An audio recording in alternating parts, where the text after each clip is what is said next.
Bueno, buenas tardes a todos.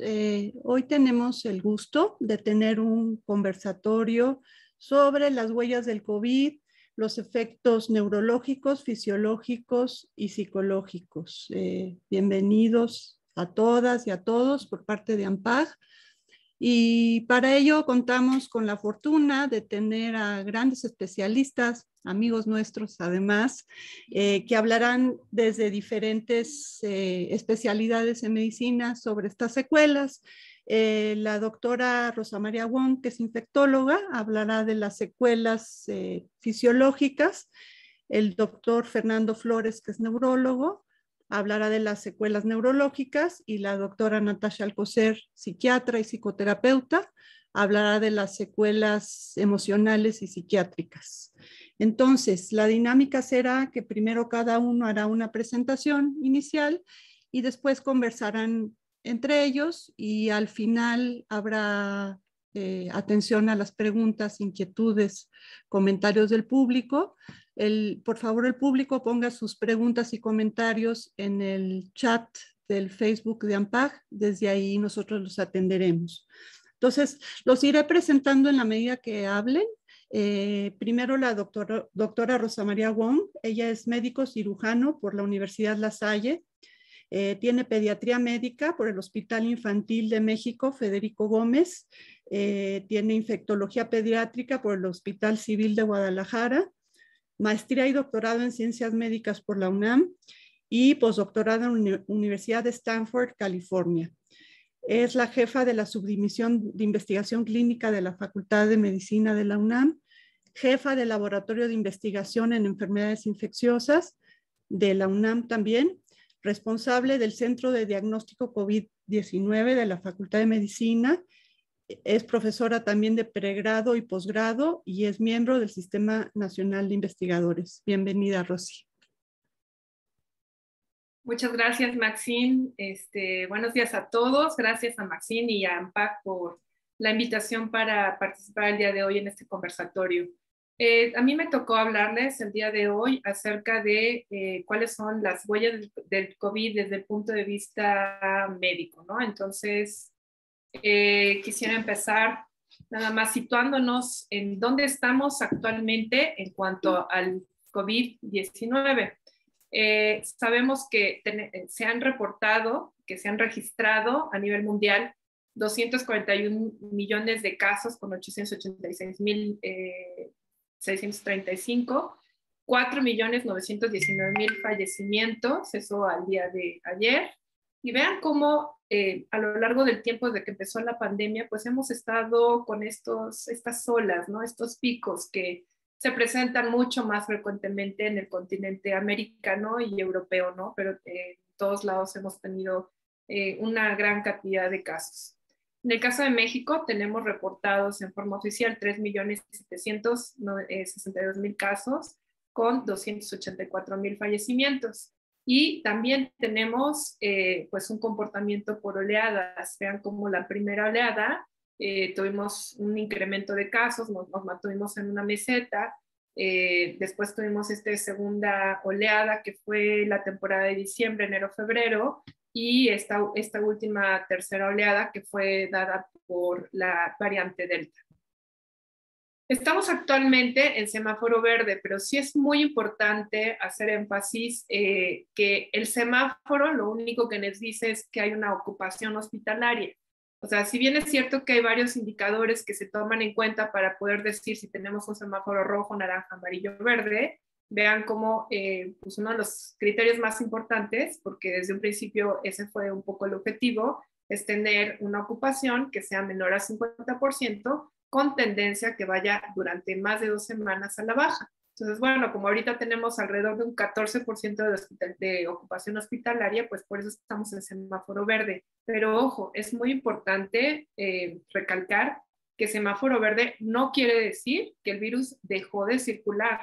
El día de ayer hubo 280 fallecimientos y alrededor de 4,000 casos en todo nuestro país. Entonces, el virus sigue circulando. Y aunque estemos en verde, bueno, pues hay que tener cuidado, ¿no? Porque el virus ahí sigue y tenemos pues todas las condiciones para que entren las nuevas variantes, porque México no pone ningún tipo de restricción de viajes, ni pide PCRs, ni piden cuarentenas, ni nada. Ahora, algo que me parece que es importante hablar de que vamos a hablar de secuelas de COVID es la fisiopatología de COVID-19.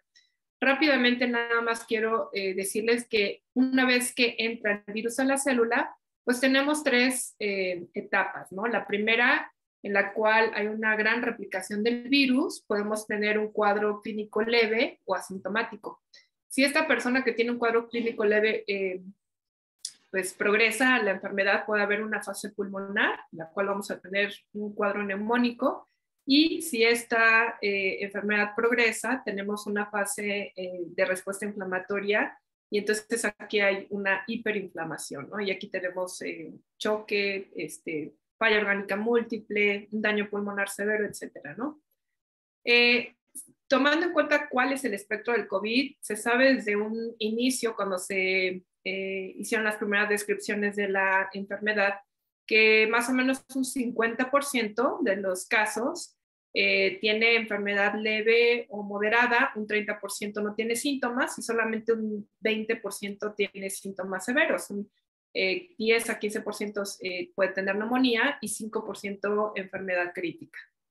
Sabemos que la forma principal de transmisión es la vía aérea, entonces todo esto que utilizan de los tapetes sanitizantes y los arcos sanitizantes, pues probablemente no sirva de mucho, ¿verdad? Porque ya se sabe que la forma principal es a través de la vía aérea.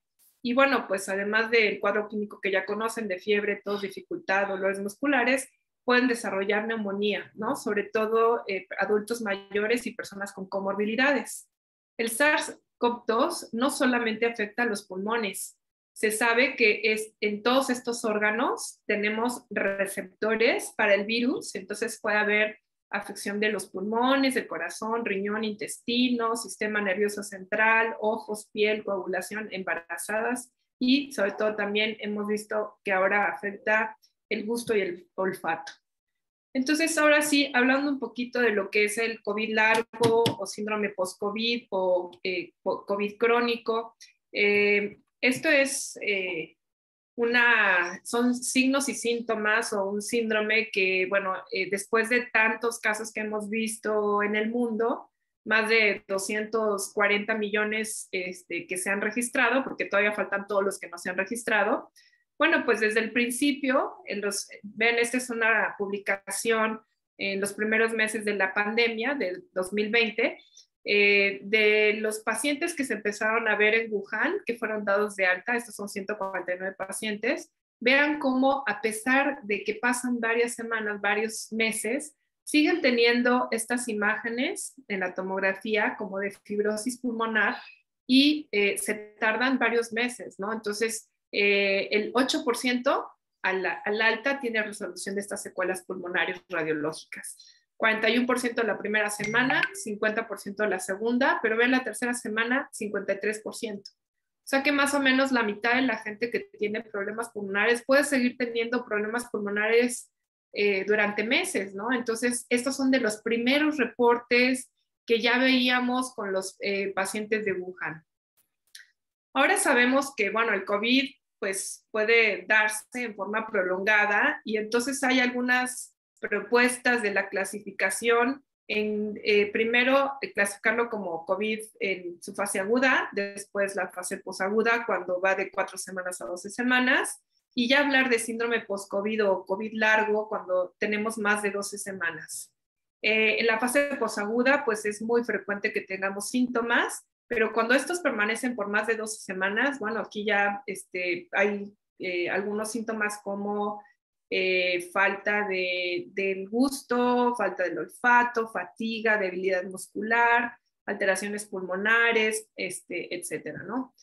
Entonces, dentro de la fisiopatología, o sea, ¿por qué se da este COVID largo?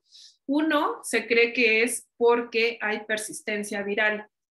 Se han hecho varios estudios haciendo PCRs nasofaringias en personas que han estado hospitalizadas y después de varias semanas y siguen teniendo PCRs, a pesar de que son negativos ya, que ya no tienen síntomas, pueden seguir siendo positivos mediante PCR. Entonces, esto se ha visto pues en varios órganos, por ejemplo, en personas que fallecieron o en autopsias o en biopsias, etcétera. Se ha visto que sigue saliendo positivo y pues que hay cierta persistencia viral. Entonces, esta es una de las hipótesis. Otra es que haya una inflamación constante, ¿no? El hecho de que se encuentre ahí el virus, bueno, favorece una inflamación persistente y por eso estos síntomas post-COVID. Otro factor muy importante son personas que estuvieron en la terapia intensiva. A veces estas secuelas o estos síntomas post-COVID, además del COVID, también se asocia que la persona tuvo hipoxia. Esto es, no le llegó suficiente oxígeno a los tejidos y este sufrimiento en los tejidos es el que causa estos síntomas. Y bueno, por los daños fisiopatológicos directos en el órgano, hay muchas alteraciones que se han descrito para cada uno de los órganos después del COVID. Los efectos a largo plazo, bueno, hay muchísimas publicaciones, ¿no? Esta revisión sistemática hizo un estudio de 18,000 publicaciones, encontraron 15 que tenían más de 100 personas, que tenían todos los datos para hacer este metaanálisis. Y en este estudio metieron 47,910 pacientes de 17 a 87 años. Aquí se encontraron 55 efectos a largo plazo y lo que encontraron es que por lo menos el 80% desarrollaron al menos un síntoma 2 semanas después. Los síntomas más frecuentes fueron fatiga, que lo vemos aquí en rosa, cefalea, problemas de atención, alopecia y disnea, pero vean la cantidad de síntomas que hay y muchos de ellos en porcentajes bastante importantes, ¿no? En el caso de la Facultad de Medicina, nosotros hicimos un estudio de cohorte en la unidad temporal COVID-19 de Citibanamex. Como ustedes saben, este fue un hospital que se montó a través de una colaboración entre la Secretaría de Salud de la Ciudad de México, la Facultad de Medicina, todo un grupo empresarial bastante importante, y bueno, nutrición también tuvo un papel muy importante. Y bueno, aquí en esta unidad temporal se vieron alrededor de 10,000 pacientes, ¿no?, que tuvieron COVID-19. Entonces, específicamente en este estudio de cohorte, lo que se hizo fue hacer llamadas telefónicas a las personas que se dieron de alta, y aquí se incluyeron pacientes, fueron 4,670 pacientes, que se incluyeron de agosto del 2020 a enero del 2021. Y en estos detectamos 48 síntomas que se agruparon en 8. Síntomas neurológicos, alteraciones del estado de ánimo, sistémicos, respiratorios, musculoesqueléticos, otorrinolaringológicos, dermatológicos y gastrointestinales. ¿Cuáles? Bueno, pues aquí están todos los síntomas que estuvimos investigando. En el caso neurológicos, desorientación, confusión, cefalea, parestesia, insomnio, bradifrenia, pérdida de memoria, alteraciones para caminar, pérdida del olfato, disgeusia, crisis convulsivas. Alteraciones del estado de ánimo, tristeza, anedonia, deseos de llorar, irritabilidad, frustración, nerviosismo, ansiedad, ¿no? Respiratorios, falta de aire, dolor torácico, problemas para respirar, etc. Sistémicos, fiebre, escalofríos, pérdida de peso, alteraciones y malestar general. A nivel de oídos, ojo y gargantas, pues ojos rojos, rinorrea, dolor en la garganta o esta sensación de tener un cuerpo extraño en la garganta. Dolor muscular, articular, dolor en la espalda, exantema, aparición de manchas en la piel o pérdida del cabello, y desde el punto de vista gastrointestinal, diarrea, náusea, vómito y dolor abdominal.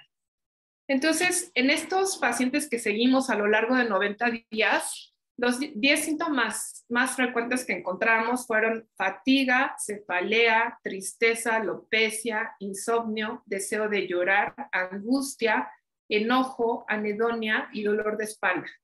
Entonces vean cómo es muy importante la persistencia incluso 3 meses después de todos los problemas del estado de ánimo, ¿no? y sobre todo la fatiga y la cefalea, que son de los más importantes que han reportado casi todas las series. Aquí tenemos una imagen como una red, y bueno, estos son los 8 grupos, ¿no? de signos y síntomas que que se estuvieron revisando, y vean cómo los síntomas neurológicos son muy importantes. Estos disminuyen a lo largo del tiempo, vean cómo aquí el área es mucho más grande que esta área, pero la pérdida de peso, la cefalea, la fatiga, estas persisten aún 3 meses después. Entonces, sobre todo los síntomas neurológicos, dermatológicos y el estado de ánimo persisten en un 30%, ¿sí? Casi todos disminuyen, pero los únicos que aumentan en forma importante son los síntomas dermatológicos y la pérdida del cabello. Ahora, sí encontramos también diferencias en aquellas personas que tuvieron una ventilación mecánica invasiva. Como ven ustedes, aquellos que tuvieron ventilación mecánica invasiva, bueno, pues sí tuvieron mucho más síntomas comparados con los que no, que persistieron también a los 90 días, aunque ya no fue tan grande la diferencia entre unos y otros. Y otra cosa que encontramos también muy interesante es que, bueno, y esto también coincide con lo que se reporta en la literatura, a largo plazo las mujeres tienen mucho más síntomas comparado con los hombres. Entonces, solamente quiero pues llamar su atención en cuanto a esto del semáforo verde, porque precisamente nosotros tenemos aproximadamente un 40% de la población vacunada, ¿no? Inglaterra tiene 68% de la población vacunada, y aún así vean cómo su tercera ola no baja. Al contrario, en los últimos 7 días ha habido un incremento en el número de casos, y que también pues ha tenido un impacto en la mortalidad. Entonces, esto del semáforo verde hay que tomarlo con mucha cautela. Como conclusiones, bueno, quiero decirles que son necesarios grupos multidisciplinarios para desarrollar medidas preventivas. Se deben de diseñar también técnicas de rehabilitación, crear estrategias de manejo clínico con perspectivas que incluyan todos los aspectos del paciente para el manejo de COVID prolongado. Y también es muy importante promover estrategias de salud pública para que se asegure la equidad en el acceso a soluciones enfocadas en las consecuencias de COVID-19. Muchísimas gracias. Muchas gracias, Rosy. Vamos, muy interesante tu aportación y que nos introduces al tema siguiente, que son pues los efectos neurológicos y psiquiátricos cognitivos, del cual hablará el doctor Fernando Flores. Doctor Flores, mucho gusto, muchas gracias por participar. Les voy a hablar un poquito de su trayectoria también. El doctor Fernando Flores es médico cirujano por parte de la UNAM. Tiene especialización en medicina interna por el Hospital Juárez de México, especialización en neurología del Instituto Nacional de Ciencias Médicas y Nutrición, Salvador Subirán. Tiene una estancia clínica en movimientos anormales en Buenos Aires, Argentina. Tiene un curso de posgrado de alta especialidad en enfermedad vascular cerebral con certificación en neurosonología de nutrición. Tiene maestría en ciencias médicas en nutrición y doctorado en ciencias médicas también en nutrición. Y tiene 2 artículos recientes justo sobre el COVID. Les voy a leer los títulos en inglés. Es Neurologic Manifestations in Hospitalized Patients with COVID-19 in Mexico City. Y COVID-19 es el otro, Related Diffuse Post-Hypoxic Leukoencephalopathy and Microbleeds Masquerade as Acute Necrotizing Encephalopathy, que ahorita el doctor nos explica, porque como yo no soy médico, el primero sí, las manifestaciones neurológicas en pacientes hospitalizados por COVID en la Ciudad de México. El segundo ahorita nos explicará el doctor Fernando. Pues mucho gusto, doctor, adelante. Hola, muy buenas tardes a todos. Muchas gracias, Maxine Ampac, por la invitación y un gusto compartir este foro con la doctora Wong y la doctora Alcocer. Voy a hablar un poquito en términos generales de las manifestaciones que hemos visto, que se han descrito en neurología acerca de la etapa aguda del COVID y de la convalescencia, que básicamente es lo que nos reúne hoy. La doctora Wong nos introdujo, digamos, al mecanismo de daño viral por el COVID-19 y esta entrada a través del receptor de angiotensina 2.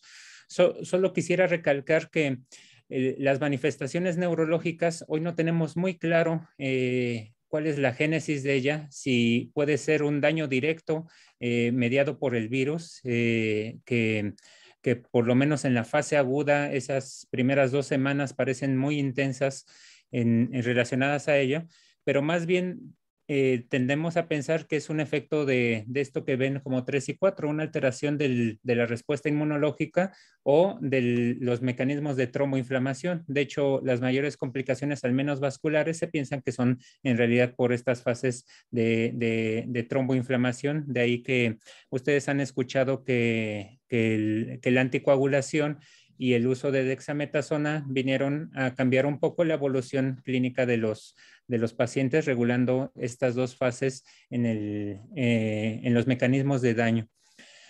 Me referiré a las manifestaciones neurológicas. Yo diría que estas las podemos dividir como en 3 fases, en el sentido de la fase aguda prehospitalaria. Muy temprano en la pandemia se mencionó que la ausencia de olfacción o el trastorno del gusto, que van íntimamente ligados, porque para que percibamos la sensación de la comida, de algo sabroso, se necesita tener intacto el sentido de olfacción, y cuando no lo tenemos, piensen ustedes, por ejemplo, cuando tienen un cuadro gripal que no les sabe la comida, entonces también hay una alteración del gusto propiamente dicho. De hecho, no se ha podido probar así fehacientemente que haya una alteración del nervio 12, que es el que controla el gusto, pero sí se ha comprobado que hay una alteración e inflamación del primer nervio craneal, que es el olfatorio, y que se piensa que es uno de los mecanismos de entrada a través de uno de los sitios donde se ubican los receptores de angiotensina 2 de daño hacia el sistema nervioso. Pero primordialmente la cefalea la vamos a estar mencionando como uno de los síntomas que ocurre tanto en la fase, digamos, prehospitalaria, en la fase aguda, cuando alguien sea en casa con oxígeno o que requiere el uso de un hospital, o incluso que requiere terapia intensiva, y por sobre todo en esta fase que nos atañe, que es la fase de convalecencia y de recuperación. Se le da mucha importancia y son noticias en realidad a veces relevantes y alarmantes para la población, de hecho médica y no médica, cuando se escuchan cosas como el stroke, que son la enfermedad vascular cerebral, infartos cerebrales, hemorragias cerebrales, como el título de una descripción que en la presentación. La presencia de síndromes como Guillain-Barré, que hoy en día en la vacunación está también alarmando mucho a la población, o casos como encefalopatías, pero les quiero ir mostrando que afortunadamente esas que se oyen, digamos, más aparatosas son las que probablemente sean menos frecuentes. El COVID vino a representar también una oportunidad para los clínicos, evidentemente para los investigadores que nos están brindando herramientas para salir adelante de la pandemia.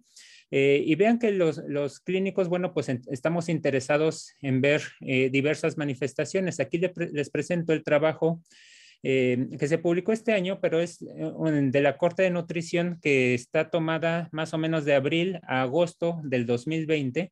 De hecho, antes de la generalización del uso de dexametasona de los pacientes con hipoxemia.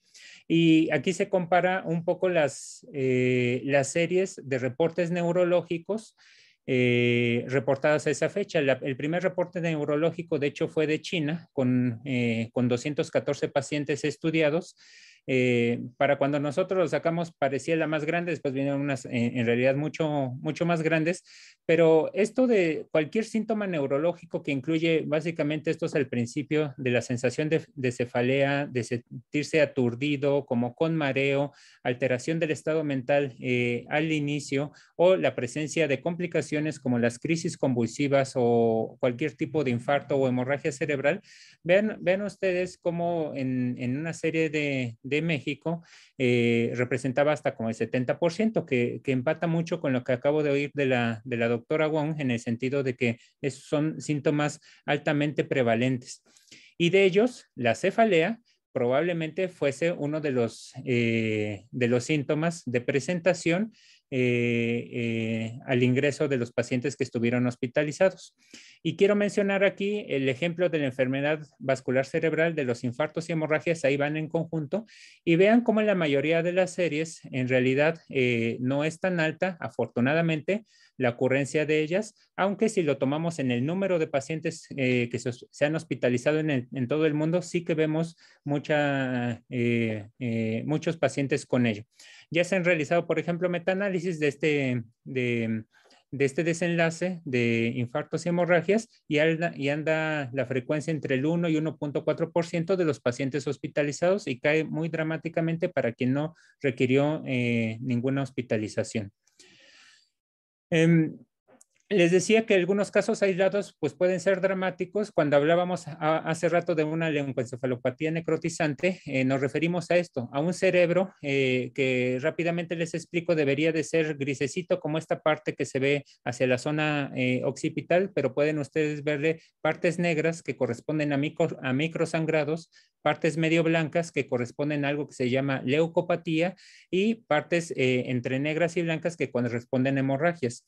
No sabemos muy bien por qué pasa, pero se han descrito un poquito aumento de frecuencia de estas manchitas negras que corresponden a microsangrados y que hay la duda si es un efecto directo del virus, un efecto de la hipoxemia que se asocia también, por ejemplo, a las enfermedades de alturas elevadas, a los alpinistas, demás, a los que sufren hipoxemias no controladas, digamos, o si se debe a una susceptibilidad en realidad de cada individuo en particular, porque parecen ocurrir, al menos estos puntitos negros que ven en las imágenes, tanto en los pacientes que estuvieron muy graves, que estuvieron ventilados hipoxemia, como en algunos pacientes que después sí tuvieron hipoxemia, pero que no requirieron ventilación mecánica o manejo en una terapia intensiva.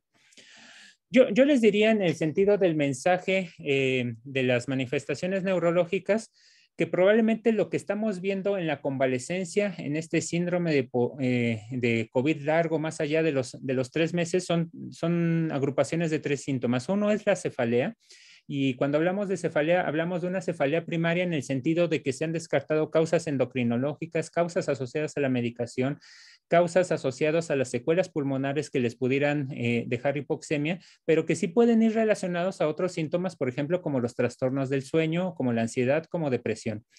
Otro es esto, que hoy es la falla cognitiva, la falla de concentración, la sensación del paciente que vivió el COVID en el sentido de que no puede regresar a hacer todas las actividades que antes hacía. Y acá ya estamos llevando un estudio de seguimiento de cognición y los dominios de la cognición que más están alterados no son específicamente la memoria, sino son unos que se llaman de acciones ejecutivas. Es decir, por ejemplo, cuando uno se va a hacer un sándwich, tiene que pensar que tengo que sacar la mayonesa, la crema, el jamón, la lechuga, el queso y en qué orden lo voy a poner para después ponerme a hacer mi sándwich. Eso requiere una planeación y esas son las acciones ejecutivas que potencialmente están discapacitando a los pacientes. Y el último es esta de sensación de fatiga, de sensación de que no pueden regresar a lo habitual, pese a que las otras alteraciones en general están bien.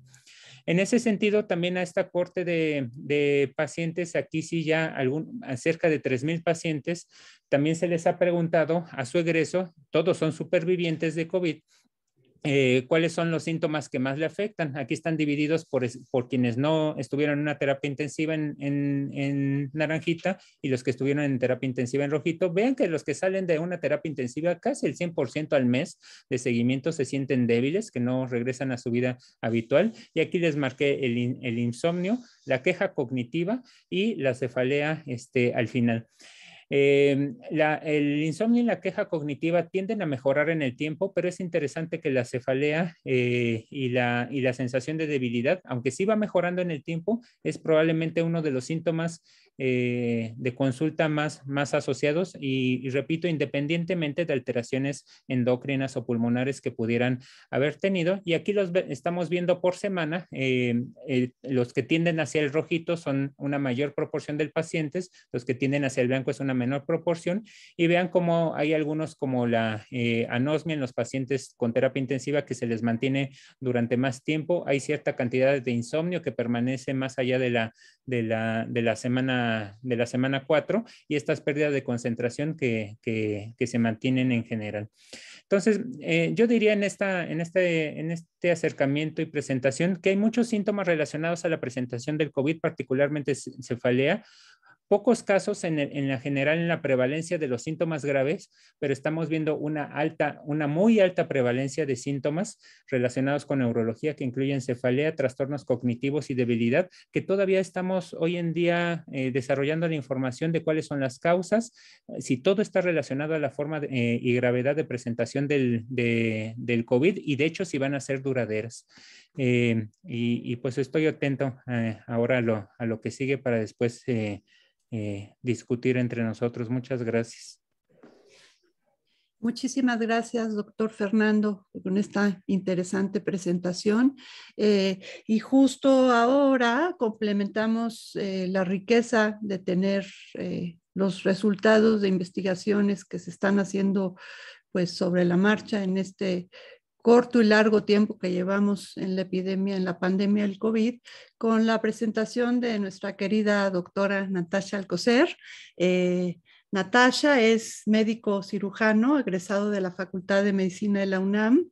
Tiene especialidad de psiquiatría en el Instituto Nacional de Psiquiatría Ramón de la Fuente Muñiz, maestría en ciencias médicas en la UNAM.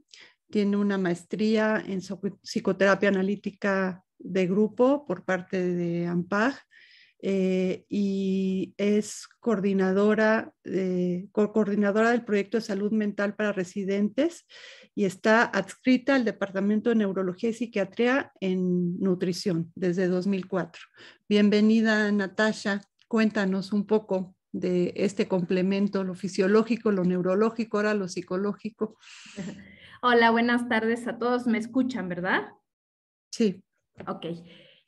Bueno, pues menuda tarea nos pusiste a hacer, Maxine. Creo que dentro de lo difícil que es conocer este fenómeno, pues lo psicológico es todavía más complejo porque es tal vez menos medible que lo que presentaron mis colegas anteriormente y porque siempre lo mental, lo psicológico, pues todavía hasta la fecha es no tan objetivo y no, aunque no por eso deja de ser real. Entonces voy a tratar de dar un panorama, claro que con un toque personal. Y es una pregunta que me hicieron mis propios colegas de generación de aquí de AMPAC, que es, ¿qué tanto de verdad está pasando las secuelas y todas las publicaciones que ha habido sobre secuelas psiquiátricas o psicológicas del COVID y qué tanto es la situación social, económica, la que lo provoca? Y creo que es una pregunta con respuestas muy difíciles, pero si nos vamos a la historia, ya desde 1839 ya habían descrito, por ejemplo, en epidemias como la influenza, que estos virus, estos patógenos son capaces de producir cuadros y patologías en el comportamiento y en la mente, mucho más allá de nada más los padecimientos corporales, ¿no? Y aquí pone Howland que pues son alteraciones comparables o no comparables a las producidas por cualquier otra fiebre. Entonces, desde hace mucho tiempo se observaba como un efecto en el comportamiento y en la psique de los individuos que tenían infecciones importantes.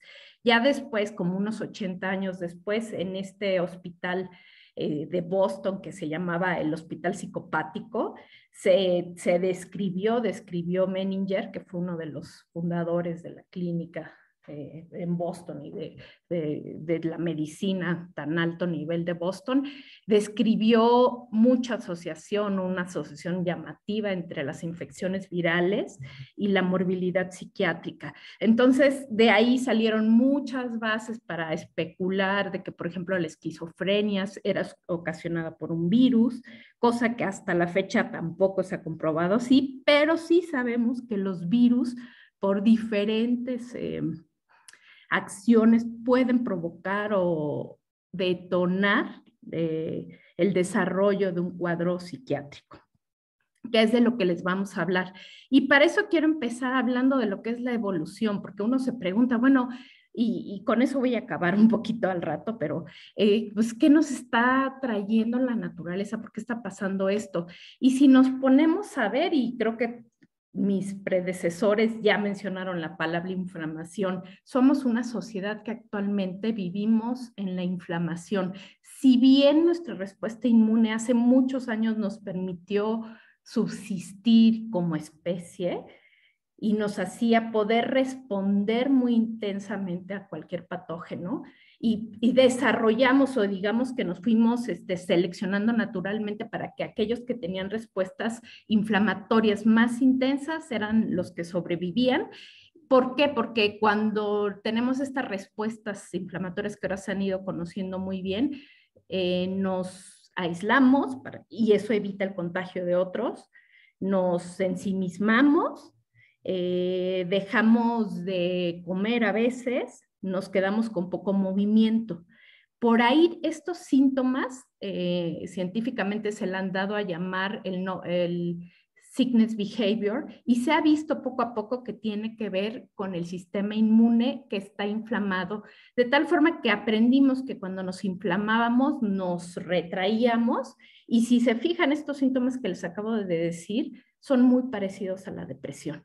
Entonces, de alguna forma nos fuimos seleccionando, en este artículo lo explica magistralmente, nos fuimos seleccionando para tener un estado proinflamatorio que nos ayuda a salir avante de los patógenos, pero que a la vez nos está predisponiendo a mayor cantidad o mayor frecuencia de enfermedades autoinmunes, que es uno de los padecimientos pues, que se ha ido aumentando en la modernidad, y una parte inflamatoria que a nivel conductual o emocional se refleja como depresión, y pues otras patologías que tienen que ver con la inflamación, como son, por ejemplo, la obesidad. Entonces, así estábamos, es algo que ha venido evolucionando, y llegó la pandemia, que fue un reto inflamatorio excesivo y novedoso para nuestro sistema. Esto es un esquema en el que se trata de explicar, como ya lo han explicado la doctora Wong y el doctor Flores, que la interacción de muchos factores son los que se convergen para tener, por ejemplo, aumento de todos estos trastornos que están en el cuadrito azul: depresión, trastorno bipolar, estrés postraumático, y son en gente que tal vez ya tenía la predisposición genética a tener estos padecimientos, pero que ante un reto mayor, y creo que aquí tendríamos que tomar en cuenta dos retos. Uno, el estrés psicosocial, el aislamiento, que no deja de ser un factor muy intenso, muy importante, y no tan medible a lo mejor como lo son citocinas o algo, pero es un efecto que eso tiene sobre el cerebro. Y por otra parte, la inflamación y el virus en sí mismo, que ya lo explicaron los doctores, a través de la hipoxia, a través de aumento de la coagulación, a través de suscitación de muchísimos anticuerpos y mucha inflamación. Entonces, todo eso se ha conjuntado para dar un cuadro como lo que han estado refiriendo los doctores. Y un grupo especialmente vulnerable, y que yo no me dedico a eso, pero estoy segura que mis colegas que están en AMPAG lo han estado viendo y han estado enfrentándolo continuamente, es el de niños y adolescentes. ¿Y por qué es especialmente vulnerable?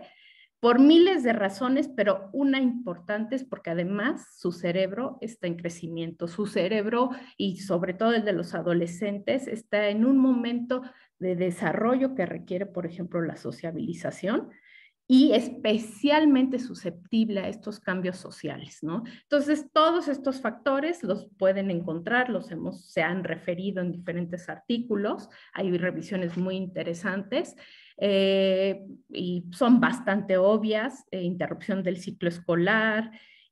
Hay 2 puntos específicos en los que yo haría como énfasis: el confinamiento, que se ha relacionado con, y no me dejarán mentir, y ahorita espero que haya preguntas al respecto, con falta de una cronobiología que normalmente tenían los chavos, que era me despierto, voy a la escuela, regreso, como.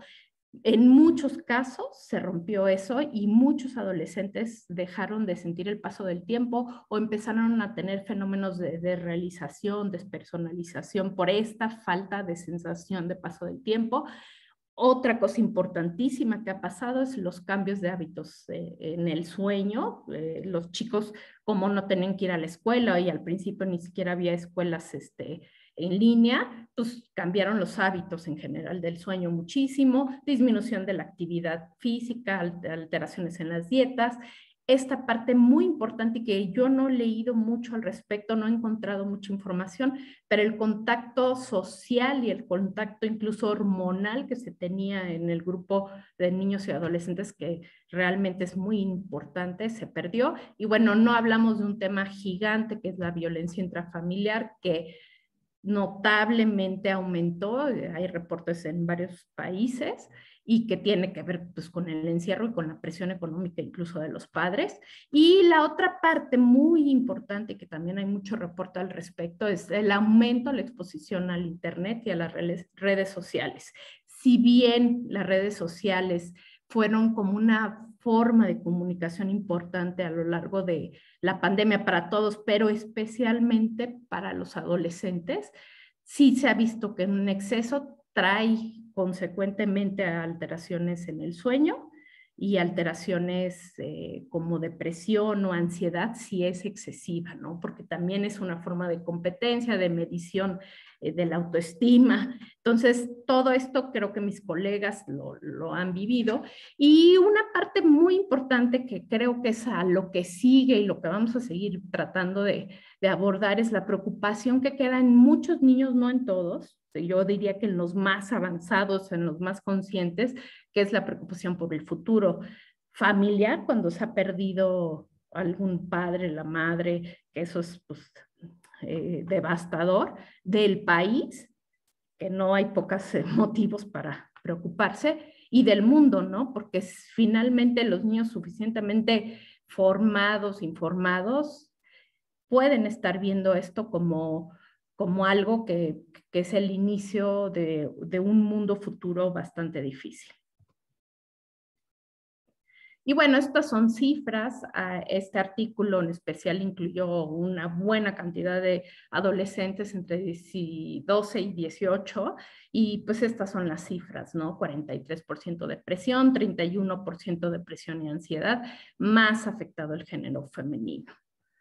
Y en cuanto a adultos, ya se venía presentando, y por eso que les puse esta gráfica, que son de casos de otros coronavirus, de otras epidemias, que no fueron afortunadamente pandemias, pero si se fijan, ya se había reportado que en forma aguda el 41.9 había tenido problemas de insomnio, 35.7 ansiedad, alteraciones de concentración y atención 38, y en forma ya un poquito más crónica o meses después, aquí se incluyeron muchísimos estudios internacionales de hasta 12 años de seguimiento, de entre 6 semanas a 12 años de seguimiento, y pues de nuevo volvemos a ver que el 12% a varios meses de que tuvieron la infección por SARS-CoV no era el del 2, sino 1, o algún otro tipo de virus parecido a los actuales del COVID,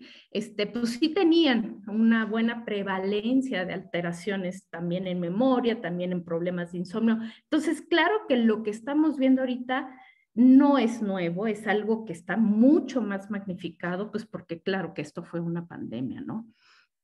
Y estos son algunos resultados muy preliminares de la misma corte que está siguiendo el doctor Flores, que presentó la parte neurológica, la parte de psiquiatría, sobre todo el doctor Marco, ha estado siguiendo, Marco y la doctora Grajeda han estado siguiendo a pacientes y haciendo diferentes entrevistas estructuradas para ver cómo están en cuanto a síntomas psiquiátricos, y aquí están algunos resultados. Lo más predominante es el trastorno depresivo mayor, tanto en pacientes que estuvieron hospitalizados como en pacientes ambulatorios, y el trastorno de ansiedad generalizada. En cuanto a este trastorno de estrés postraumático, resulta difícil a veces entender el fenómeno, porque sí, algunos pacientes que estuvieron internados están sometidos a ruidos, a intervenciones dolorosas, a estar intubados y boca abajo por tiempo prolongado, y a la larga pueden tener como recuerdos de estos eventos o recuerdos de haber estado con la asfixia o con la sensación de falta de aire, que cuando pasa mucho tiempo, y a veces esto puede ser hasta años después, pueden empezar a rebrotar estos síntomas, ¿no? Lo que decían los doctores, una de las cosas más reportadas es la fatiga. En gente que ha pasado, que no ha necesitado estar hospitalizada y que después de varios meses se le ha preguntado, por ejemplo, 200 pacientes de Egipto que se les hicieron seguimientos con PCR y ya estaban negativos para el virus, ya no se podía decir que tuvieran por lo menos mucha cantidad de virus, pues se encontró que tenían altos niveles de fatiga, más o menos 40 puntos, cuando la escala que usaron máximo da 50 puntos. Y otra parte que correlaciona mucho con la fatiga, que es la anedonia, que es la falta de capacidad para gozar, para disfrutar, para tener interés en cosas que antes se tenía. Todo esto habla de redes, el doctor Flores lo sabrá mejor, de redes frontales, prefrontales, que se ven alteradas, y de nuevo yo diría por varios factores. Puede ser la parte hipóxica, o sea, la falta de oxígeno suficiente si estuvieron intubados y con mala funcionalidad pulmonar, pero también puede ser la parte inflamatoria que persiste, y la otra parte es pues, el estrés que continúa, ¿no? No es lo mismo un paciente que sale de terapia intensiva y regresa a su casa y tuvo muchas pérdidas familiares y económicas, y que va a seguir teniendo factores estresantes continuos. Un área de mi especial interés, y que nada más les presento poquito de esto, pero para mi orgullo estuvo colaborando muchísimo varios colegas de ANPAC, fue el efecto de esta pandemia, no tal cual del virus, pero sí de la pandemia en el personal de salud. Y sabemos que ya va más de un año, casi 2, que el personal de salud no ha parado, las enfermeras no han dejado de estar todo el tiempo a pie de cañón. La mayoría de los médicos también han estado intensamente. Y esta medición, este artículo que se publicó el año pasado, son datos de un buen número de personas que estuvieron solicitando ayuda a través de una página de la UNAM que se hizo especialmente para apoyo a los trabajadores de salud. Y fueron algunos de los datos, ¿no? Mucho problema de sueño, que también era esperable, síntomas de depresión entre 40 a 30%, esta parte de somatización o ansiedad por salud, que era pensar que fácilmente iba a estar alguien enfermo, que si me duele un poquito la garganta, seguro ya tengo COVID. ¿Cuántos de nosotros no tuvimos psicovid en diferentes ocasiones? Y otra parte importante, el uso de sustancias, que sí llegó a aumentar. Está reportado un aumento de uso de sustancias, sobre todo alcohol, en población general, pero aquí lo vemos que también en algunas profesionales de la salud pudo haber sido como una forma de lidiar con el estrés. Y el otro, el riesgo de burnout, que sí, aquí lo vemos, es sobre todo en residentes y en especialistas, que fueron los que estuvieron como primera línea de atención del COVID, igual que las enfermeras. Y bueno, es difícil saber porque en especial, por ejemplo, el grupo médico no venía de un ritmo de trabajo muy tranquilo, ¿no? Si de por sí aquí vemos en esto que es una encuesta que se hace anual en todos los médicos de Estados Unidos, 79% dicen o decían que ya habían tenido, que ya estaban desgastados, y solo el 21% se lo puede achacar a esta actual pandemia. Pero bueno, de todas formas son datos de llamar la atención porque sí está hablando, y en esa área que yo me estoy tratando de abordar, de que tenemos personal de salud muy desgastado, muy cansado, que hace rato la doctora Wong decía que puede haber más rebrotes o venir más infecciones, y yo no sé qué va a pasar con todo personal de salud. Y la parte muy difícil, y sobre todo para mis colegas médicos, es que si se fijan, muchas de las personas o del personal de salud no busca ayuda. Entonces está atendiendo una demanda excesiva sin darse espacio para cuidarse. Y bueno, a nivel social, creo que ya sería demasiado largo lo que podríamos tratar de decir. Retomo unas palabras que dijo la escritora Rosa Beltrán hace no mucho, que se cumplieron 75 años del instituto. Basta recordar que en el momento inicial de la pandemia, cualquier otro se volvió nuestro enemigo presencial. Ella habla también del abrazo mortal y del miedo a lo desconocido y al que tenemos enfrente. ¿Cómo hemos lidiado con eso? ¿Qué tanto nos ha afectado? Y para cerrar, les dejo y les invito a que vean esta breve entrevista que está subida en YouTube y que es de Alessandro Barico, y que para desgracia nuestra, que hoy es el Día del Médico, por cierto, y felicidades a los colegas, él le preguntan que por qué habla de la pandemia como una figura mítica. Y lo que responde es esto. Dice que la pandemia no la entendemos, no la vamos a entender si nos la cuentan los médicos, tampoco si nos las cuentan los políticos. La vamos a entender si aceptamos tomarlo como es. Él dice una figura mítica en la que hemos recogido nuestra idea del mundo. Es difícil que explote algo así si no hay una inercia colectiva que permita que suceda o que se vaya en su búsqueda.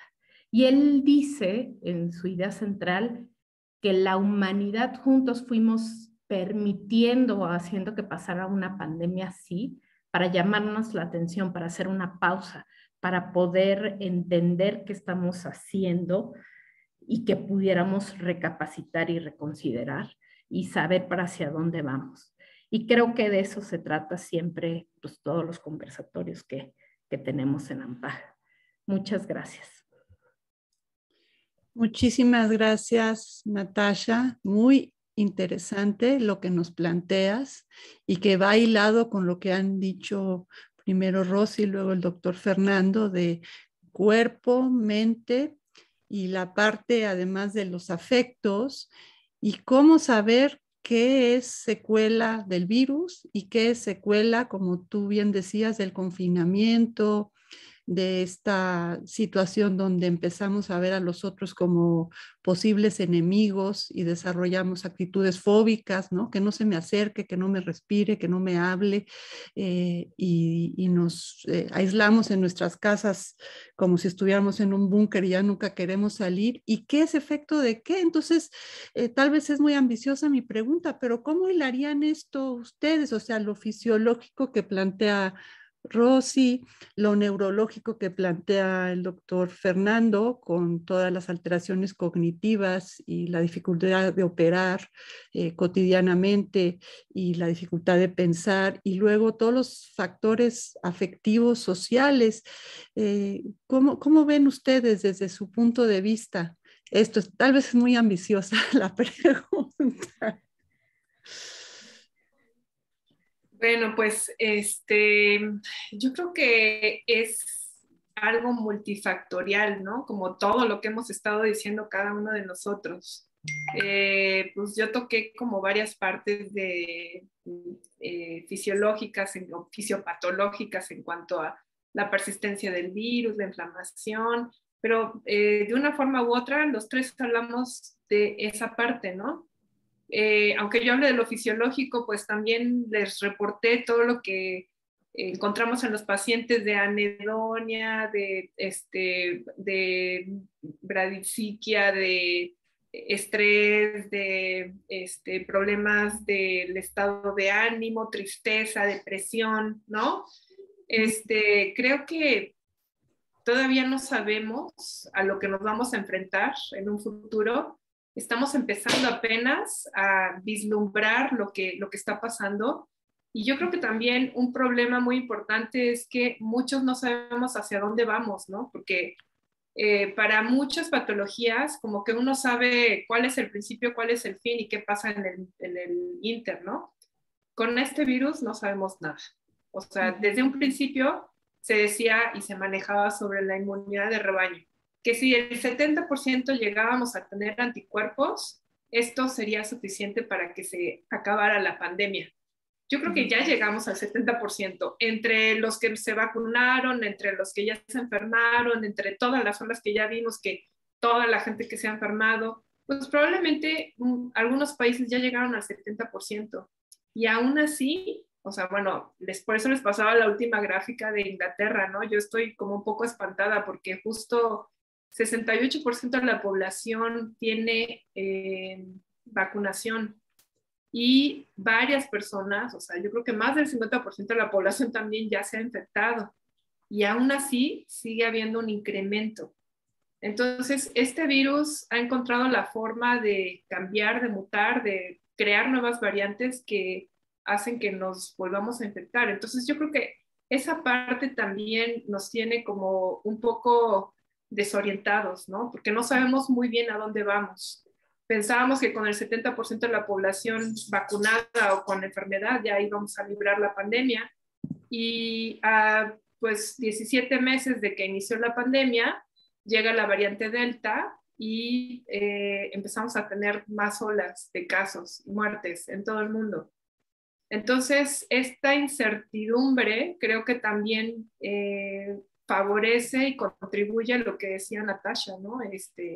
Esta parte de la ansiedad y la depresión y la continua alteración en el estado de ánimo por la incertidumbre de qué será lo que puede pasar. Fernando también decía esa parte de lo neurológico, ¿no? Tenemos problemas para la concentración, pensamos más lento, no podemos se nos olvidan cosas. ¿Y qué va a pasar con esto? Tampoco sabemos. Creo que ese es un punto en el cual, pues, ahí creo yo que se interrelaciona todo esto, ¿no? Claro. Fernando, ¿cuál es tu opinión? Desde mi punto de vista muy personal, el problema cuando nos enfrentamos a los pacientes que tienen alguna queja, la que sea, ansiedad, depresión, se me está cayendo el pelo, no me concentro, soy más irritable, etcétera, es la incertidumbre, porque no tenemos certeza por ejemplo, en la cosa de una enfermedad severa, por ejemplo, un infarto de cerebro, un síndrome de Guillain-Barré, cosas que se oyen muy feas desde el punto de vista neurológico, en general hay mucha certeza de qué va a pasar en el futuro. ¿Sabe qué? De aquí a un mes vamos a empezar con rehabilitación, usted va a empezar a hablar mejor.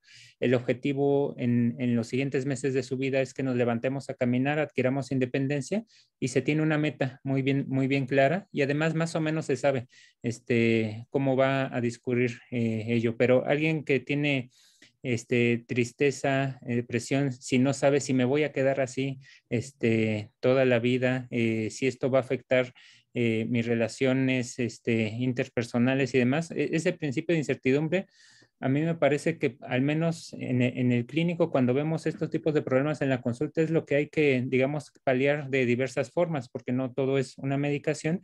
Y, por ejemplo, no lo mencioné, pero estas quejas cognitivas, cuando hacemos los screenings y los tamizajes, sí están ahí, efectivamente, pero en realidad no están en una gravedad suficiente para que uno dijera alguien va a ser disfuncional. Y dado que, al menos en la plausibilidad, esto fue un evento, digamos así, transversal que no necesariamente va a continuar, uno al menos hoy en día, aunque no tengamos, digamos, como clínicos o como investigadores la certeza, uno diría que no tiene por qué ir acelerando y cambiar su vida.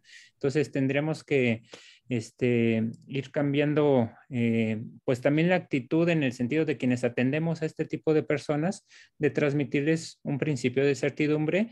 Y lo que a mí, por ejemplo, me da incertidumbre es que luego no sé qué hacer. O sea, no están ni necesariamente ansiosos o depresivos por escalas así de consultorio. Y creo que ahora nosotros nos tenemos que sensibilizar y capacitar para estas cosas. La consulta clínica para uno que la da a veces también es terapéutica, efectivamente, para paliar nuestra propia ansiedad de convivir con estos problemas. Y ese principio de certidumbre, bueno, pues en algún momento irá bajando. Y pues tiene que ir bajando en el momento en que veamos menos gente enferma, menos gente muriendo y demás. En tanto esas cosas pasan, aunque ojalá vayamos para allá, pues yo creo que los que atendemos a estos pacientes nos tenemos que ir capacitando pues en cómo darles contención para ello y saber que realmente creo que ese es el otro. Hay unas curvitas interesantes del efecto social de la pandemia, primero por cierre, luego por hospitalizaciones de la segunda que fue muy intensa y ahora viene por un poco las secuelas que tenemos, o sea, cómo nos discapacita para todos los emprendimientos en realidad que se tienen que hacer y esa puede ser, digamos, socialmente más adversa incluso a los que no han tenido COVID. Claro, claro, y mencionas algo importante, la incertidumbre, ¿no? Cómo actuar frente a lo que decía Natasha, ¿no? Que cita a Alessandro Barico, de figura mítica, ¿no? Que despierta en todos este miedo a lo desconocido y la incertidumbre. Natasha, ¿cuál es tu opinión sobre esto que platicamos? Yo creo que, claro que es algo sumamente complejo y difícil y que vamos a tener que recordar nuestra labor como la parte médica, nuestra labor como cuando era médico de cabecera. Tenemos que volver a lo integral, ¿no? A lo integral de poder saber pues, todo lo que se está cruzando, porque uno en la medicina actual queremos saber el punto y cuánto eh, cuánto puedes predecir con cierta cosa que va a pasar. Y lo que vemos en todos los modelos que presentamos aquí es que son miles de factores, que no puedes aislar el factor encierro sin pensar encierro, más la economía de la familia, más la violencia que hay en ese encierro. Entonces son muchos factores que creo que están juntos y además, por ejemplo, la inmunología de cada persona y todos influyen. O sea, la verdad es que el abordaje desde las ciencias de la complejidad creo que es lo que va a empezar a ayudar a poder tener cierta armonía entre todos estos factores.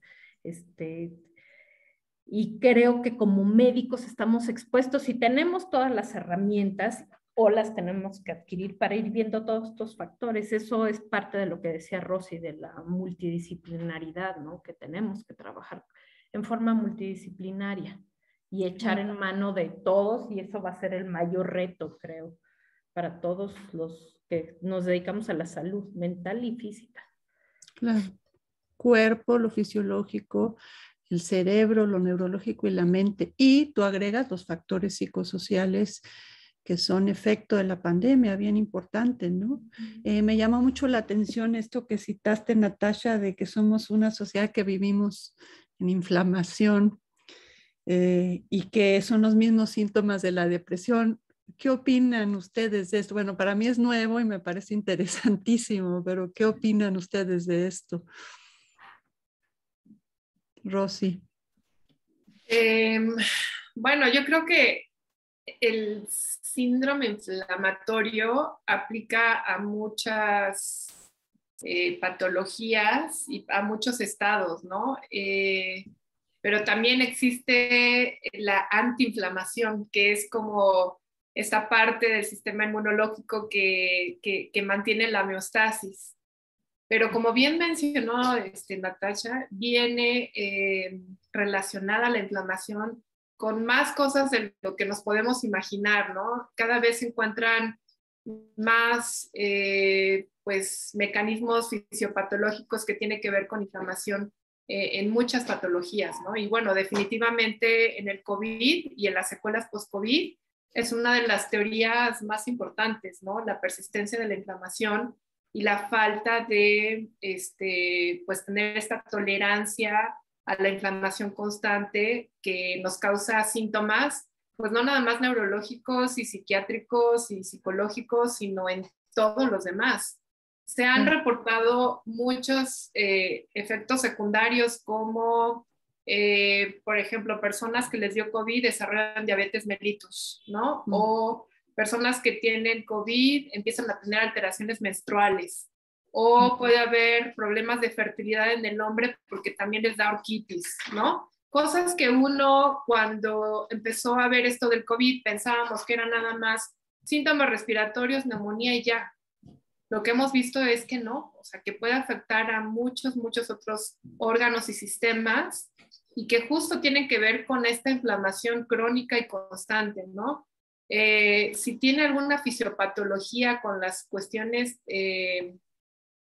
pues en cuanto al estado de ánimo, yo creo que eso se lo dejo a Natasha, pero la parte fisiológica definitivamente sí tiene muchísimo que ver, ¿no? Y aquí me gustaría también hacer una pregunta, pues a Natasha o al doctor Flores, no sé, a ver, o a Maxine, a ver. No, yo hablo desde la salud mental. Hay un fenómeno que a mí sí me llama mucho la atención, ¿no? Y es, o sea, hemos caído en un momento de normalización impresionante, ¿no? Antes uno decía, se murieron 1,500 personas en un día, decían, 1,500 personas, son muchísimas, qué bárbaros, hay que cuidarnos, ¿no?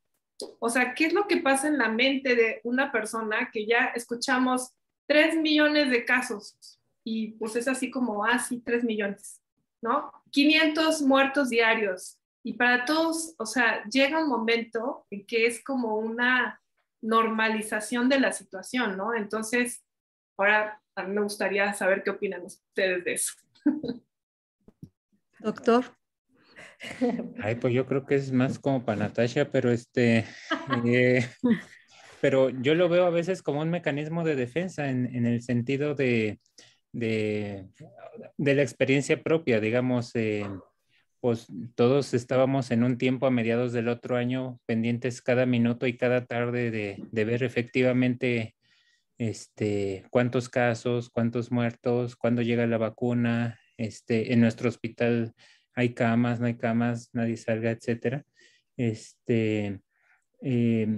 Y lo conecto con el sentido de la inflamación y antiinflamación en el sentido de respuesta a un daño.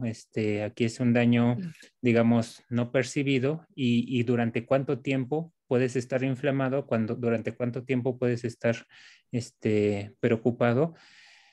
Y la antiinflamación también viene del otro lado, es decir, cuando no te permite reparar algo y entonces a lo mejor te encapsulas y efectivamente te vale gorro lo que le pasa al vecino sin saber que en ese núcleo o en ese microcosmos, por ejemplo, de tus vecinos, te aísla y eventualmente te hará más daño, probablemente, o sea, o no resuelve necesariamente los siguientes problemas que vendrá. Es decir, o sea, lo simplifico como en el sentido de mecanismo de supervivencia y de resolución de problemas, pero pero efectivamente deberíamos ir hallando ese sistema antiinflamatorio que nos haga responder mejor. Ejemplo, o sea, sí hay muchos compañeros que hemos visto, yo mismo, que nos pusimos a bajar de peso, en el sentido de que, bueno, sí la preocupación y sí la ansiedad, sí se puede canalizar más allá, porque lo mismo nos pudimos ir a comer más, ¿no? Eh, a lo mejor no era con el propósito de que si me da, no me dan enfermedad más grave, pero cómo canalizas algo que percibes como negativo hacia algo que resulte en algo beneficioso en tu vida. Eso es para el ambiente personal, luego tu familia, luego tu colonia, luego tu trabajo y demás. Eso creciendo se me hace mucho más complejo y creo que ahí necesitamos una guía. Claro, claro. Yo Natasha. estoy de acuerdo con el doctor Flores, que es una buena oportunidad para empezar a conversar diferente entre nosotros, porque sí creo que esto que dice Rosy, sí es parte de una adaptación que tenemos como humanos, porque también la otra parte que es el encierro ha sido pues intenso y el miedo constante ha sido devastador para muchos chavos, ha sido devastador para niños, no, seguro nuestros colegas nos dirán. Entonces, creo que es una forma de sobrevivencia lo que te hace pues, querer seguir adelante y que tampoco es que la podamos poner como algo malo, ¿no? Y digo, aquí mi parte muy evolucionista, yo la apuesto a la evolución y a la evolución natural y creo que también tenemos ahí genes para salir adelante y que nos hacen salir a la vida. Pero bueno, ese es muy personal punto de vista. Pero sí creo que tendríamos que empezar a conversar diferente para poder balancearnos los que están muy asustados versus los que no están tan asustados e incluso están demasiado confiados. Claro. Sí, que yo pienso en esto, hablando desde lo psíquico, pues justo los mecanismos de defensa, ¿no? Que cada quien se defiende no como quiere, como puede. Entonces, normalizar que, ay, se murió la mamá de un amigo, ay, pobre, ay, no fui al velorio, bueno, ni modo, que hubiera sido impensable hace 2 años, como una defensa frente a algo que nos asusta, frente a este monstruo mítico que nos aterra, y las variadas respuestas, los que no han salido en 2 años de su casa, pero ni a la puerta de su casa, a los que actúan en negación, que es otro mecanismo de defensa, y dicen, ay, pues lo que tú decías, Rosy, al inicio, estamos en semáforo verde, ya estamos bien, vámonos a la fiesta, vámonos al bar, y ya no importa nada, ¿no? Ya lo dominamos. Pero bueno, sí, yo pensaría también como Natasha que hay que apostar a la adaptabilidad, esperemos, de la especie, ¿no? Y bueno, como última observación antes de entrar a los comentarios del público, por supuesto hay muchas felicitaciones, hay mucho interés en el tema, están muy contentos los que están observando el conversatorio con la mesa, pero las poblaciones vulnerables y los médicos, ¿no? Esto me llamó la atención que lo mencionó Natasha, que no piden ayuda y están en el primer frente de batallas, como si estuvieran en la Primera Guerra Mundial y están donde están las trincheras y está el enemigo. Y también algo muy preocupante que yo coincido con Natasha, los jóvenes, ¿no? Y los niños que a nivel fisiológico, neurológico, emocional necesitan salir al mundo, tener amigos, necesitan un orden en su día, que se levanten, vayan a la escuela, regresen. ¿Qué opinan ustedes de estos temas de las poblaciones vulnerables? Que nos afecta a todos, pero hay situaciones críticas en esto. Rosy. Bueno, algo desde el punto de vista médico, y bueno, yo como pediatra también les puedo decir qué ha pasado claro. con esta tercera ola. Cuando empezamos la pandemia, la descripción era que a los niños no les pasaba nada, ¿no? Que quienes se enfermaban eran los adultos, que los niños eran asintomáticos o tenían síntomas leves. Conforme empieza a diseminarse el virus en otros países, empezamos a ver que no es cierto, los niños se pueden enfermar de gravedad, pueden ir a dar al hospital, pueden desarrollar algo que se llama síndrome inflamatorio multisistémico pediátrico, ¿no? Que los niños van a dar a la terapia intensiva, están muy mal, tienen afección de todos los órganos, entonces se ponen muy mal también. Y en esta tercera ola, con la variante Delta, después de que ya teníamos como un 20% de la población vacunada, lo que vimos es que hubo un desplazamiento en los casos hacia las personas más jóvenes. Porque para esa edad, bueno, la variante Delta entró más o menos en junio, ¿no? A nuestro país cuando empezó la tercera ola. Y en ese entonces, pues ya la mayoría de los 60 años, 50 años ya estaban vacunados. Entonces, la mayoría de los casos, y yo creo que tanto Natasha como Fernando nos podrían decir, muchos de los casos estaban siendo en jóvenes de 18 a 40 años. Y bueno, pues estos son los papás de los niños chiquitos, bebés hasta 18 años también, que pues obviamente no estaban vacunados, ¿no? Entonces aquí es donde tuvimos muchos más casos, la media de edad se nos movió de 55 que teníamos antes a 40, ¿no? 44, 40 años más o menos el número de casos, y pues obviamente también esto afectó mucho a los niños. Si bien es cierto que la curva, o el porcentaje de afectados no fue mayor en niños, obviamente siguen siendo los adultos. Si nosotros vemos la segunda ola comparada con la tercera, tuvimos un incremento del doble. O sea, en la segunda ola teníamos 5,000 casos, bueno, en la tercera ola llegamos a 10,000 casos en menores de 18 años. Y los niños sí se mueren. O sea, en toda la pandemia, lo que llevamos, hemos contabilizado pues un poco más de 700 muertes en niños. Nosotros hicimos un análisis de la base de datos nacional y de la Ciudad de México justamente sobre los factores de riesgo para mortalidad de niños menores de 18 años. Es un artículo que ya está por publicarse en Anales de Pediatría, y justo lo que decía era que en la Ciudad de México el 4.8% de los casos eran niños menores de 18 años. A nivel nacional es más o menos el 2%.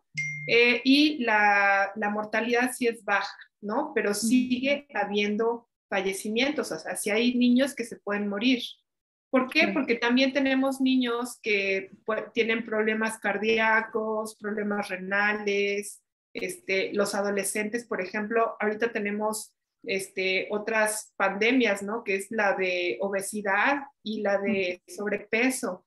O sea, este problema del COVID y lo que decían justo de la falta de este ritmo que tenía, la falta de ejercicio, los problemas de que comen mucho más. Bueno, pues esto también tenemos muchos niños que ahorita tienen sobrepeso y obesidad gracias a la pandemia. Entonces, no nada más es el problema emocional, el problema educativo, porque tenemos un retraso educativo muy, muy, muy fuerte, ¿no? Sobre todo en estos niños que tomaban clases a través de la televisión porque no tienen ni siquiera internet. Entonces, imagínense, o sea, son 2 horas para un niño, 2 horas para el otro, 2 horas para el otro, sentarse en la tele, enfrente de la tele, a escuchar lo que dicen los maestros. Bueno, pues obviamente es 1 año y medio perdido, ¿no? Para todos. Entonces, no nada más es esta cuestión de COVID, sino, pues, y lo psicológico, la violencia intrafamiliar, también es la obesidad, el sobrepeso o la desnutrición, ¿no? Porque, pues, hay muchos niños que sí tienen estos problemas y que se incrementaron y acrecentaron más en esta pandemia. Entonces, sí, estos grupos vulnerables que decía Natasha, pues hay que ir pensando también en qué podemos hacer, porque sí están afectados importantemente y yo no veo que haya como muchos programas para que puedan atender los problemas asociados a estos, ¿no? Claro, claro. Doctor Fernando. Ay, estás con el micrófono apagado. Perdón. Pues hablando de grupos vulnerables, yo creo que sí los médicos fueron en su momento, particularmente hasta el 2020, un grupo vulnerable que no tenía opción tanto por trabajo o por conciencia de darle frente incluso en algo en lo que pudieran o no estar de acuerdo. Y y mi percepción es que la vacuna nos vino a tranquilizar mucho, o sea, siendo el primer grupo que en general la empezó a recibir, y se queda y revela sus problemas crónicos en el sentido de que nunca pide ayuda, pero nunca pedimos ayuda de nada, o sea, nos enfermamos de cualquier cosa y no pedimos ayuda en general, intentamos primero resolverlo en el poco o mucho conocimiento que tengamos y lo vital es que cuando vemos que no podemos, pedimos ayuda. Y ahí la llevamos en nuestro problema que yo creo que es crónico. Yo sí veo en el sentido de la vulnerabilidad, no evidentemente de que queda con alguna secuela y que no tenemos necesariamente hoy en día un plano o programa propio, individual, hospitalario, en general de cómo los vamos a atender. Y luego lo veo como de lo que cada quien hace, es decir, el adulto económicamente activo, bien que mal, ha regresado ya a lo que estaba haciendo antes, con protección, miedo, ansiedad y demás. Pero esto que mencionan del adolescente y del niño, además de lo propio de la escuela, está en una etapa en donde socialmente hay cosas que yo no sabría cómo mencionar, pero esa sociabilización que forma parte de su desarrollo fundamental y que, bueno, yo creo que Natasha deberá conocer más qué significa el aislamiento, o sea, por ejemplo, mi hija es hija única, qué significa el aislamiento de dos padres que además actuaban con miedo, del que no convive con la familia, hermanos, etcétera, la escuela, y si habremos de recuperar eso, después de casi 2 años. No lo sé. Y eso, de hecho, a mí me crea ansiedad, me crea por incertidumbre. Yo hoy lo veo, hoy me preocupa mucho más esa población. Lo demás, pues está generando un montón de conocimiento a irlo atendiendo y hay una demanda específica que lo dirá, pues no me puedo concentrar y tuve COVID. Los otros no sabemos ni siquiera de qué impacto es en realidad el problema. Claro. Natasha. No, pues sí, creo que todavía más difícil de entender es la parte así social, ¿no? Psicosocial, psicoemocional, que nos queda muchísimo por medir y que además ya veníamos de una sociedad en estrés, ya con cosas crónicas. Pasa un poco como con el temblor, que pues nada más se destapan cosas que no están bien, que no estaban funcionando y que creo que ahora sí pues es mucho más evidente. Y creo que la salud mental tenemos, o los profesionales de salud mental, una gran oportunidad y un gran reto para poder meternos, permear en todo esto, como no por protagonismo, pero sí subrayar la importancia de la salud mental. Yo le apuesto a la salud mental incluso en esto que decía Rosy, de que sí hay cosas proinflamatorias y antiinflamatorias. Un experimento o un estudio muy interesante era con el nervio vago. El nervio vago es como la contraparte a la parte adrenérgica, que es cuando se está en alerta, y cuando se estimula el nervio vago, como que bajas esa parte adrenérgica, ¿no? Y hay estudios de COVID con nervio vago, estimulando el nervio vago, que baja toda la respuesta inflamatoria. Chistosamente, o bueno, ya aterrizándolo en lo práctico, las terapias de relajación, el darte un tiempo para bañarte tranquilo, el hacer ejercicio no necesariamente, pero cuando respiramos profundamente, cuando nos relajamos, estás apostándole a la parte parasimpática, esta parte del nervio vago. Entonces, por naturaleza tenemos esos mecanismos para mediar con el estrés y creo que en la parte de atención de la salud mental estamos haciendo eso. Lo que pasa es que en muchos ámbitos, tal vez la gente que se dedica a psicofisiología y la gente que se dedica a mindfulness lo mide un poco más, pero nosotros en nuestra terapia grupal, por ejemplo, tendríamos que también empezar a medir esos efectos, porque sí creo que al conectarte, y tú lo sabes porque tienes una hija que se dedica a eso, al conectarnos también vamos mediando y es una forma de bajar el estrés Y al poder compartir, varios de nuestros colegas de AMPAC estuvieron participando en grupos para atención a personal de salud y bueno, ya han compartido sus experiencias, pero creo que es una experiencia muy gratificante para el terapeuta y para los que participan, ¿no? Yo actualmente estoy atendiendo a residentes del INER y el que puedan compartir sin ser juzgados, sin ser tachados de débiles o de ay, no aguanta nada, les alivia muchísimo. O sea, les ayuda a sentirse humanos, a saber que están cansados y que tienen derecho a estar enojados. Y creo que esa es una parte muy importante, retomando a Barico, ¿no? Que es de verdad para qué vamos a usar esta pandemia, que no pedimos traer, pero sí a lo mejor inconscientemente Barico lo pone en su entrevista es como cuando dejas cosas o huellas para que tu esposa se dé cuenta que le eres infiel. Inconscientemente, él plantea la pandemia como eso, como algo que nos pusimos, que aventamos a que sucediera para una llamada de atención a la humanidad.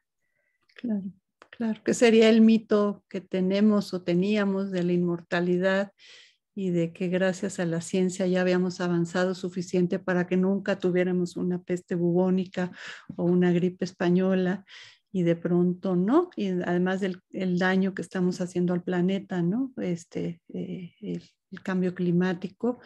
Y yo también apostaría a eso, el valor de la psicoterapia, el psicoanálisis individual y grupal, justo porque es ese espacio de calma donde la persona se puede conectar, estar más tranquila, procesar lo que le está sucediendo. Y sí, hay estudios neurológicos de cómo tú puedes sincronizarte con otra persona neurológicamente y eso ayuda y por eso funciona la psicoterapia, justamente, más allá de las teorías y las técnicas, ¿no? Pero bueno, pues damos paso a los comentarios del público. Hay muchos. Jezabel Hernández dice: felicidades, excelentes reflexiones, nos ayudan a pensar en la incertidumbre de las secuelas que todavía nos faltan por observar y analizar en nuestra práctica clínica. Paola Aguilar dice: al inicio se decía que la enfermedad era más fuerte para los hombres, relacionado con las hormonas de las mujeres. ¿Sigue siendo así? ¿Y por qué los efectos secundarios son más en mujeres? Esta es una pregunta, no sé quién la quisiera contestar. ¿O les leo todas y ya las vamos contestando? ¿Qué prefieren? Yo creo que esa la pueden contestar Rosy o Fernando. Se mantiene un gradiente de severidad hacia los hombres, pero pues todavía no se sabe muy bien los porqués. O sea, probablemente por incremento de comorbilidades, pero sí sigue habiendo un gradiente de gravedad en los hombres de infección y eso en realidad no, pero de gravedad sí. Y en lo de mujeres no se sabe, pero en esto de cognición hay un trabajo interesante que dice que parece que les afecta un poco más a las mujeres en lo cognitivo. Okay. Y bueno, pues hay un montón de teorías así de si el proceso hormonal en realidad es el gradiente de edad. No lo sabemos todavía. Bueno, yo no lo sé. Bueno, sí, no hay como una respuesta específica a eso, pero también otra teoría es de que las mujeres, o sea, son como más conscientes de lo que les pasa, ¿no? Igual y al hombre le duele un poco la pierna y dice, ay, sí, me molesta un poco y ya, ¿no? Pero la mujer dice, ay, es que me duele la pierna, ya no la aguanto, ¿no? Entonces, al parecer también tiene un poquito que ver con eso. No, en todas las revisiones que yo encontré, sí hay una mayor, pues una mayor frecuencia en las mujeres, sobre todo a largo plazo, pero son más los síntomas, pues más bien como de la alteración del estado de ánimo, no tanto fisiológicos, ¿no? Las alteraciones fisiológicas son más evidentes, pues en ambos sexos, ¿no? Pero esta parte de es que me siento triste, fatigado, no sé qué, parece que también tiene que ver con eso, que las mujeres lo contestan más y lo sienten mucho más que los hombres. Claro, por este factor cultural que a las mujeres sí se nos educa para conectarse con nuestras emociones y a los hombres culturalmente no les es permitido. Es un dato interesante. Luego Andrea Liz Ibáñez dice que yo bien jóvenes, aproximadamente 70%, noté ansiedad post-COVID y ella habla de Argentina y que falta rehabilitación psicológica y respiratoria, y jóvenes que llegan con taquicardia, llanto, se les da ansiolítico y se quedan con insomnio. Esto es un comentario. Y bueno, la pregunta que hacíamos, ¿no? Aisha Domínguez, si los síntomas post-COVID son psicológicos o realmente secuelas, que es sobre lo que hemos estado conversando, y cómo estas secuelas afectan el desempeño de la persona al reinvertirse al trabajo.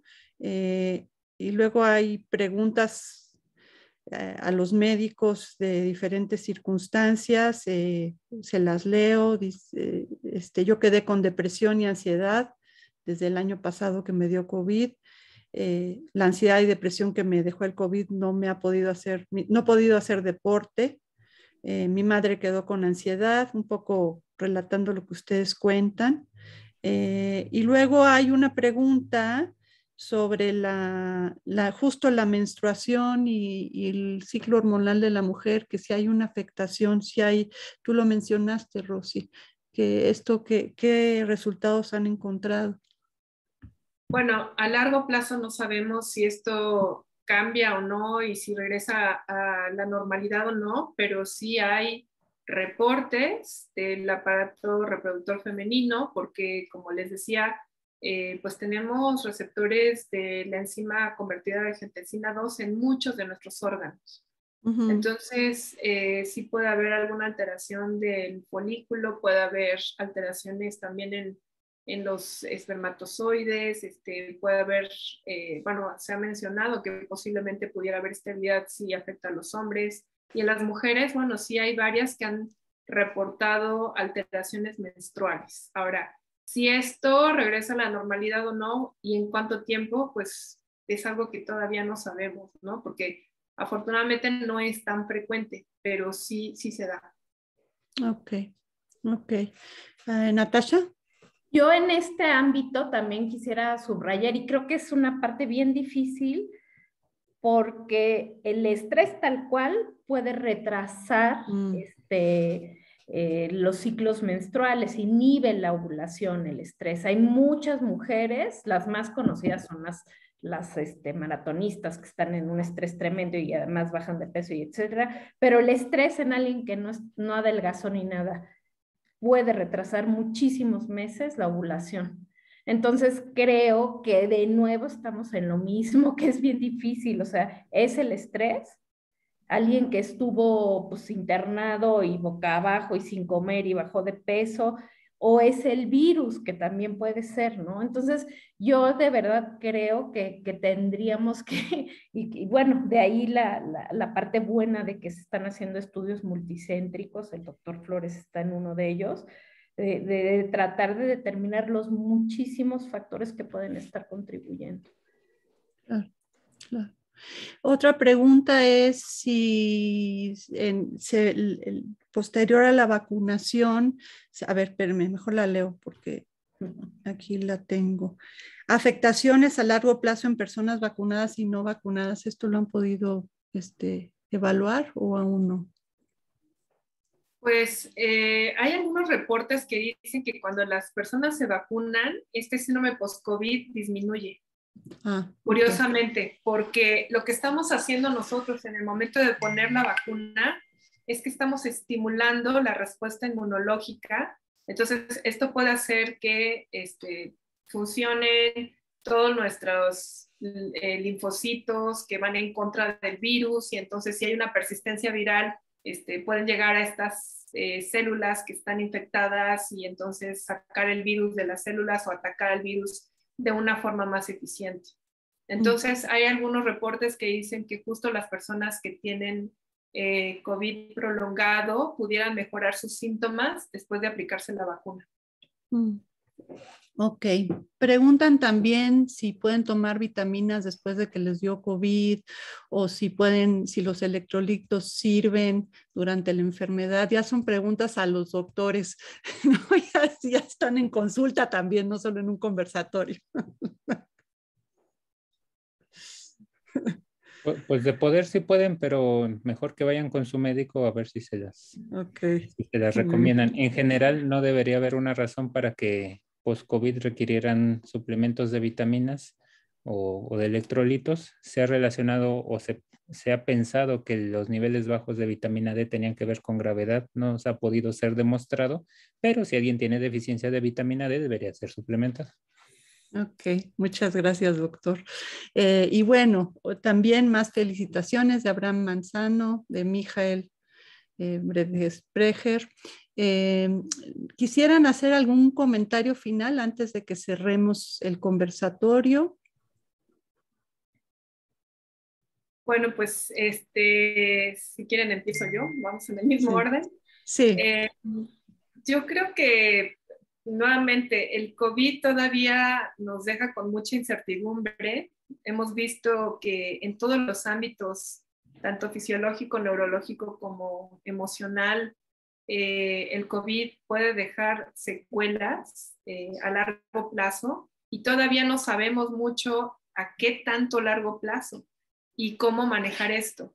Entonces, yo creo que lo más importante en este momento es seguir teniendo el cuidado en el punto medio, ¿no? O sea, no el miedo así de que uno se vaya a enfermar y estar completamente encerrado. Y a mí también me tocó ver niños que tenían un miedo espantoso a que los papás fueran a trabajar, ¿no? Sí. Porque escuchaban todo el tiempo que ya hubo tantos muertos, ya hubo tantos casos. Entonces, bueno, eso es como el extremo del miedo, ¿no?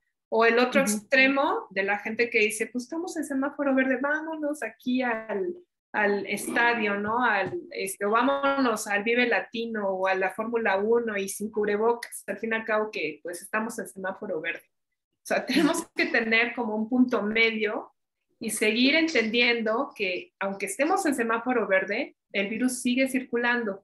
Nosotros no tenemos estos medios de control de los países europeos, de Australia, de Nueva Zelanda, que han logrado controlar la pandemia y que no tienen casos.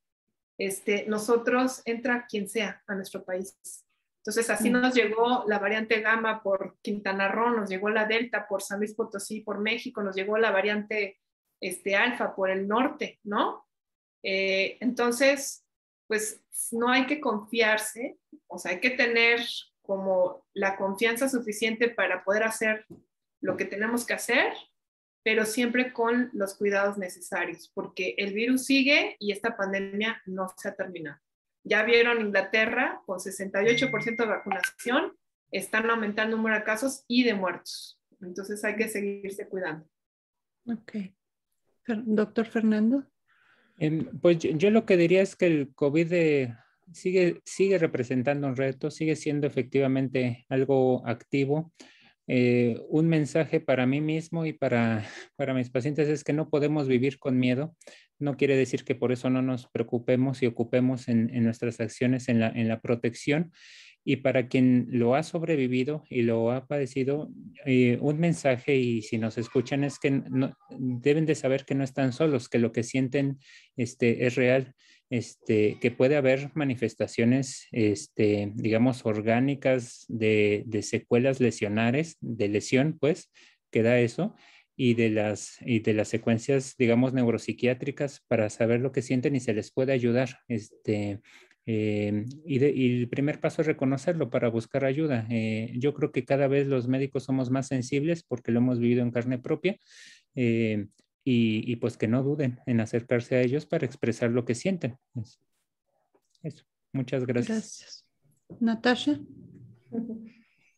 Pues sí, que este es como un momento de llamado para todos nosotros a reconsiderar nuestro estilo de vida, la importancia que le damos a cada cosa de nuestra vida, ¿no?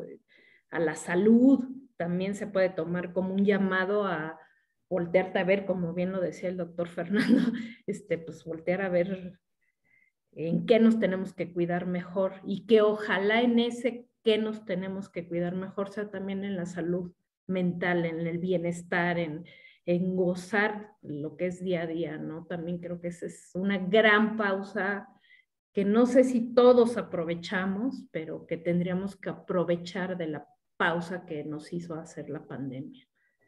Que pudiéramos voltear a ver cada una de nuestras zonas de nuestro alrededor y ver de verdad para dónde seguirle con todas ellas.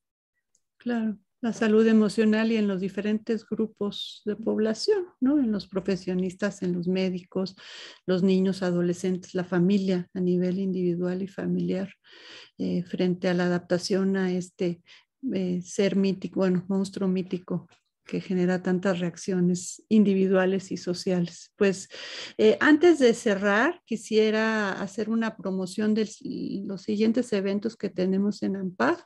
Entonces voy a poner un cartel en... Ay, no lo tengo, permítanme. Aquí está. Ah, no, esto no es. Permítame un momentito. ¿Dónde está?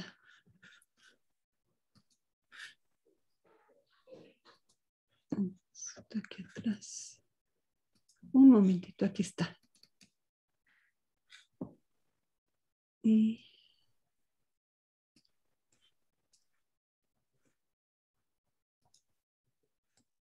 ahí donde estoy. Acá está. Más o menos. Voy a pedirle ayuda técnica. Ahí está. Quiero compartir eso. Ahora sí. Bueno, tenemos varios eventos. Tenemos parte de nuestro conversatorio Cinefilia. Vamos a pasar el documental Mapa de Sueños Latinoamericanos, que es un estreno. Y vamos a contar con la presencia, primero se va a pasar la película y después vamos a tener un conversatorio. Vamos a contar con la presencia del director, Martin Weber, y con la productora Yadira Mata y con el psicoanalista de AMPAG, el doctor Jorge Margolis. Esto va a ser el 20 de noviembre. Luego tenemos dos cursos ahorita, los diplomados, uno sobre masculinidades y otro para los especialistas sobre André Green. Esos son los próximos eventos de este año. Y bueno, ahora sí, cerramos nuestra presentación. Muchísimas gracias por su asistencia, por sus comentarios desde la especialidad de cada uno de ustedes, por aclararnos dudas y por aportar todo esto que ahorita pues nos concierne a todos, ¿no? Desde lo fisiológico, lo neurológico y lo psiquiátrico emocional. Gracias. Muchas gracias a ustedes. Gracias. Buenas tardes. Okay. Y gracias al público por participar con sus comentarios y dudas. ¿Ya? Ah, bueno, ya acabó. Sí. Muchas gracias. Muchas gracias. ¿Cómo se sintieron? Todo muy bien, muchas gracias. Muy ameno. Qué Sí, bueno. muchas gracias. Gracias. Bueno, Por la invitación. okay. Pues sí, pues creo que fue un buen complemento entre los tres. Ah, y tuvimos 50 personas de audiencia, entonces bueno, pues estuvo bien. Ok, bueno, pues les agradezco muchísimo y seguimos en contacto. Que tengan muy bonita tarde. Hasta luego. Gracias, hasta luego. Gracias, Rosy. Ok, Nos vemos. bye. Bye. Bye. Listo. Muy bien, amor. ¿Salió bien, verdad? Muy bien. Sí, ahí se sigue grabando.